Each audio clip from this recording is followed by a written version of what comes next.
Welcome to the Sports Betting Preview Show, a pregame.com podcast. I'm your host, Marco D'Angelo, joined with Vegas Runner. We're going to talk about NBA playoff handicapping. We're going to talk about Midseries and what to do when it looks like one of the teams has thrown in the towel. And, the beauty VR of, playoff format is that two teams get to play a 7-game series. It's a best of 7, the race to 4 wins. And each game is a different handicap. I mean, when, you start the series out, you play 2 at home, then you go 2 on the road. There's that mentality in those first 2 games that the mission of the road team is to try to steal one game and grab home court advantage. Sure. And as a handicapper, you've got to adjust on the fly to each game because different things happen. The lines really don't change normally. They're not supposed to adjust all that much from one result to the next. But there is one area where you will see a huge line move. Sure. And, it's whenever a team is up 3-0. And Vegas, automatically knows that the public puts the fork, so to speak, in that team down 3-0. And, what is your take on that situation? It's something that, you don't see sweeps that often, but when the situation arises, there's that temptation to just automatically take the favorite and forget about it. Here's the difficulty, Marco. When a team's up 3-0, they're going to win the series.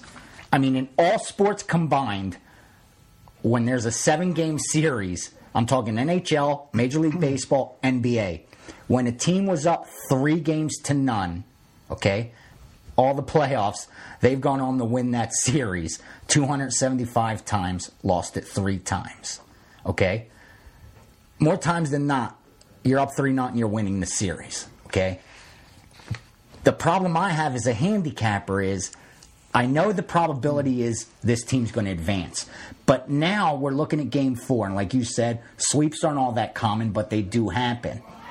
As a professional bettor, my job, my success comes from finding value. We wake up every day and we look at the board and we try to find what price did the odds makers either make a mistake or put out a number to try to balance action that isn't a true reflection of what the number should be.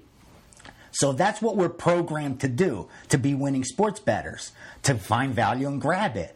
Unfortunately, we know that Game 4, the team that's down 3-0, that's where the value is going to be. Unfortunately, they don't come through enough to make it a good bet. But you're so programmed as a professional bettor to have blinders on, don't have an opinion, don't have emotion. Just like a computer, like a robot, grab value. Long term, right. You're going to win more bets than you lose. You're going to make a living betting sports. That's what we've all been taught. That's what we've been told. That's the golden, the key to being a professional sports bettor. So now you have to change for Game 4. I have trouble doing that, man. It is. Now, do you think that if you try to handicap the Game 4s, and again, now you're handicapping, effort. It's hard enough handicapping when you're handicapping talent, statistics, but when you got to, factor in, is a team going to try? That you're in uncharted water. Exactly. You don't know till they tip that opening tip whether that team's going to show up or not. Especially when they're already taught to say all the right things. No locker rooms telling you we gave up. Right. Nobody's going to say it's over. You're going to hear all the right things come out of the locker room. We're going to make a series. We're going to defend our home court. It's one game at a time. One game at a time. We need that first win. You've been around longer than I have. Well, there's the other theory that, you go back to, especially, when it's 3-0 and you're playing Game 4 and the team that's up 3-0 is the road team. It's the pride factor comes in. Nobody wants it home. Sure. You don't want somebody celebrating on your home floor. And do you think that when you're doing it as a handicapper, and I know, I have a tendency because you try to think things out. Sure. When you're a handicapper, you look at numbers, but you also got to look at tangibles. You try to reason and you wrap your mind around it. And to me, when I'm thinking of those type of situations, I'm looking at a veteran ball club, and you're going to think that a veteran ball club is going to have more pride and more poise, that they don't want to be embarrassed, where a young team that doesn't know how to win is going to be easier to quit. Yeah. I mean, I go back and think to the series, the year they went on to win the World Series, but the Red Sox and the Yankees. I mean, the Yankees were always their nemesis. That was Sure. their arch rival, the team that knocked them out, from winning a championship, knocked them out all the time, and then once again they were down in that series, and yet one game at a time. Couple shots of vodka. They won that series and went on to win the World Series. So it can happen. It's very unlikely, like you said, with the numbers that you quoted.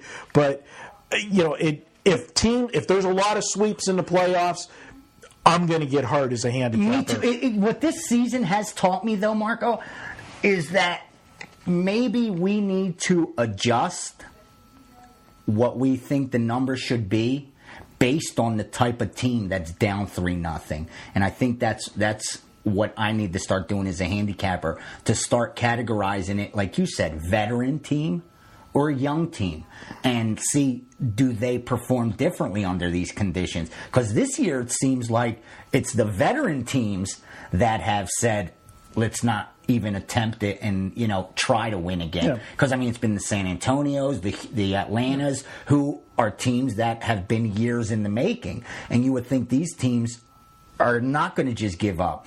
But I think that maybe that approach may not be correct. It might be these mature teams are the ones that know, they've been around long enough to know, we're not going to win this series.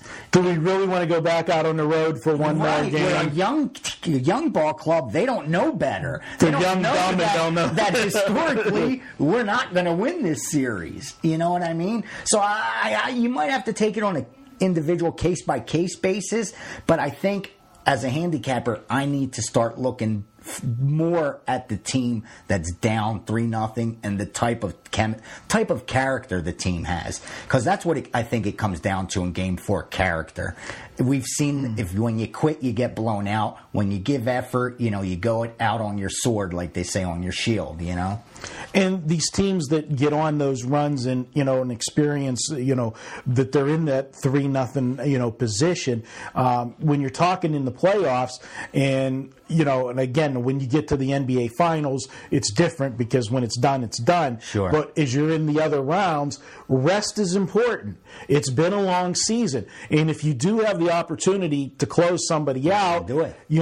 I think the veteran clubs that are up 3-0 realize that, let's not give them any hope.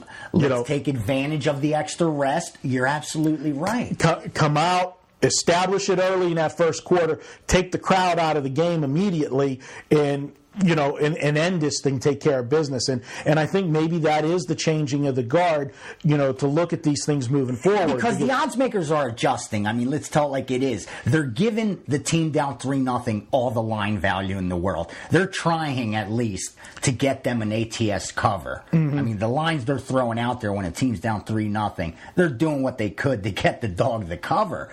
It's just not going that way. It's not happening, and I think that's what it comes down to, what you just said. And I think that what's going to happen is that, in recent years, when they have been burnt by the 3-0 team, sweeping, that Vegas is going to continue to adjust, and it's going to tempt us even more. Exactly, since we are trained to look for value. Right. And that's where the difficulty comes in. But again, this is a great concept, a great topic. And you have to stop and ask yourself, do I do this to make money? If I do, then I know it's a long-term investment. If it's a long-term investment, then I know I can't look at short-term results. So you got to grab the value. Take your lumps like a man, and know, as long as you know how to isolate value, in the long run, you're going to make some money. That's the most you could hope for, I think. That's it. It comes back to, you want to buy low, sell high. Yeah. It's like stocks, and, that's what we're here to do. And if you're going to be successful, you got to believe in what you're doing, even when you hit some rocky roads. it's going to happen. But Sure. if you know your long-term expectations are profitable with the theories and angles and systems, whatever it is that you use to get to your final destination to place your bet, if you believe in it, use it. You have to. And you have to trust it long term. So, I mean, this is one of those, segments where we're talking a lot of theory, Sure. Not actual straight nuts and bolts handicapping. But we got to wrap this up. He's a Vegas Runner. I'm Marco D'Angelo. Thanks for watching.